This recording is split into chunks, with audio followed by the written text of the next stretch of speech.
When I was growing up, at times,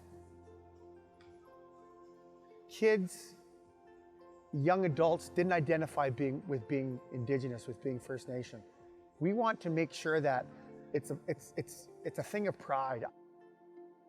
Listening is one of the most important things that we do, not just to the youth, but listening to the parents and the elders about either what their community needs or what needs to happen going forward. It's a huge part of what we do. Bridging gaps is another thing that we try and do. We understand there's a traditional way and a more modern way, and we just try and open the communications between the two, younger and older, traditional, non-traditional. We're there to try and promote an understanding and build that communication between the two to try and bridge the gap. Obviously, we're there to try and lead them to post-secondary, college, anything they want to pursue academically. But there's also kids there that want to lead a more traditional life, and we're not to say one's better than the other.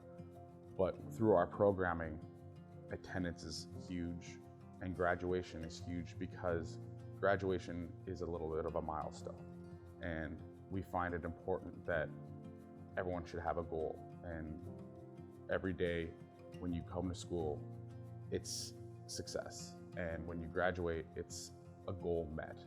And we find that very, very, very important in our programming, to have goals and to meet.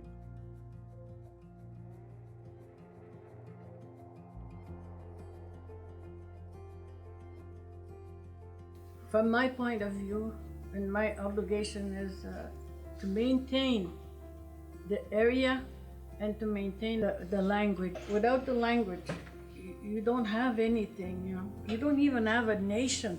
No, if you don't have your language, you have to have that.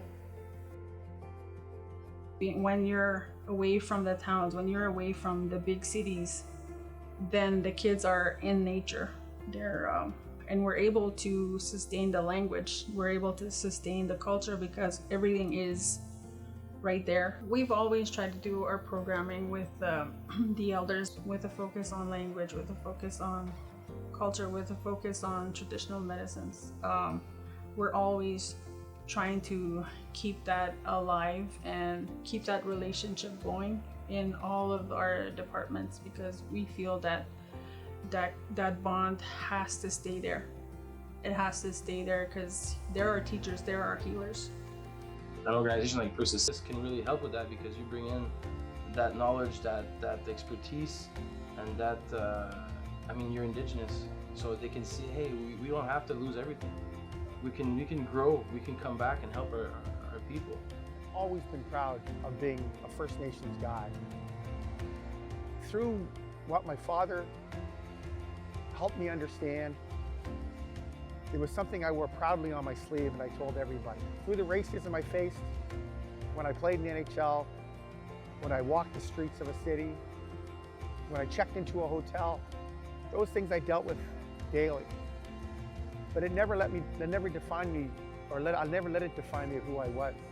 I always understood that racism wasn't about me, it was about the people who were saying it. And we want to let the kids understand that when they leave the community, yeah, it's going to be out there. It's unfortunate, but that's the world, and it'll never leave. Unfortunate again, it will never leave. But to understand that it's not about you, and that you can be a proud Indigenous First Nations person, and you can move forward, making decisions that are best for you, regardless of what people are telling you, regardless of what people are saying about you, regardless how they think about you, that's a success. And we're trying to create successful youth leaving our communities, and this is through traditions and culture. This is how we're going to do it.